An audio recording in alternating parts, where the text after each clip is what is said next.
Donald Trump has tried to craft a narrative, sort of a feeling that this entire Russia meddling, hacking, collusion, Putin thing is just foreign to him, right? He's going along being president, and the fake news media keeps talking about this Russia thing, but it's just not even something that Trump is really aware of. And yeah, the consensus among our intelligence agencies is that it happened. It's just not really on Trump's radar, though. It's a distraction that is very, very tangential to what Donald Trump's awareness includes about geopolitics. And okay, fine, there have been 32 indictments at this point, but it's a witch hunt and it's a distraction, and it's just so confusing to Trump because it doesn't jive with anything else that he knows about. Well, that narrative that Trump just doesn't really get why people are talking about this, if anybody still believed it, has absolutely and totally imploded, because the New York Times has now published a stunning blockbuster report which reveals that 2 weeks before Donald Trump's inauguration, not 2 weeks before the recent Helsinki summit, not 2 weeks before the first indictments in the Trump-Russia scandal, 2 weeks before Trump became president of the United States, he was shown highly classified information which indicated that Putin personally ordered the cyber attacks that were meant to influence the 2016 election.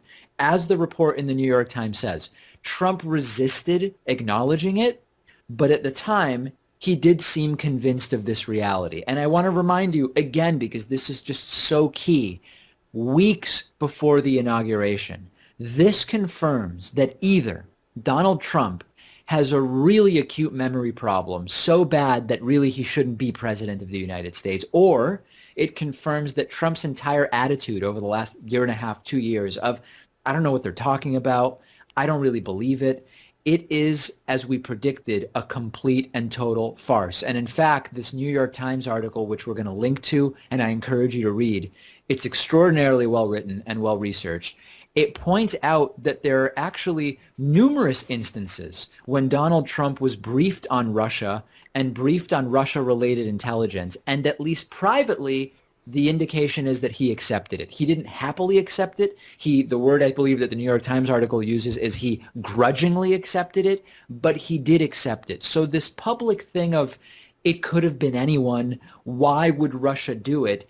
It's not ignorance. It's not poor memory by every indication. It's actually a proactive disinformation campaign. And when you look at how Trump publicly sort of casts doubt around the accusations, this actually makes a lot more sense, because Trump has tried to create meta-narratives rather than denying the specific intelligence and the methods and the sources that we know that Russia has used in the past and uses today.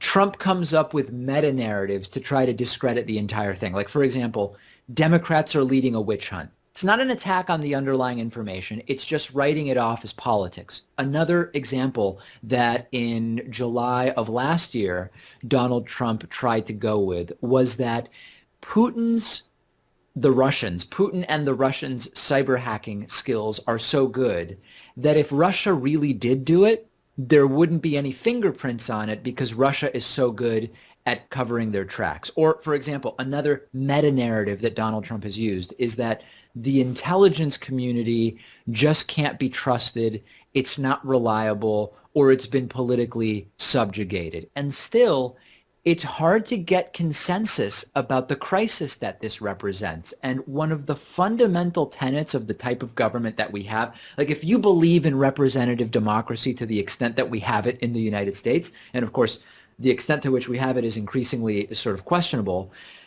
you have to have elected officials that have been elected by the people they're governing, right? And if Russia influenced the election, we violated that basic principle. And when you have a president who not only has had the knowledge of this for years, but continues to publicly deny it, those denials become increasingly concerning. And if Donald Trump truly believed that the story wasn't real, that it either wasn't Russia or that it didn't happen at all, okay, the guy's a moron, and that's one type of problem that we would have to deal with.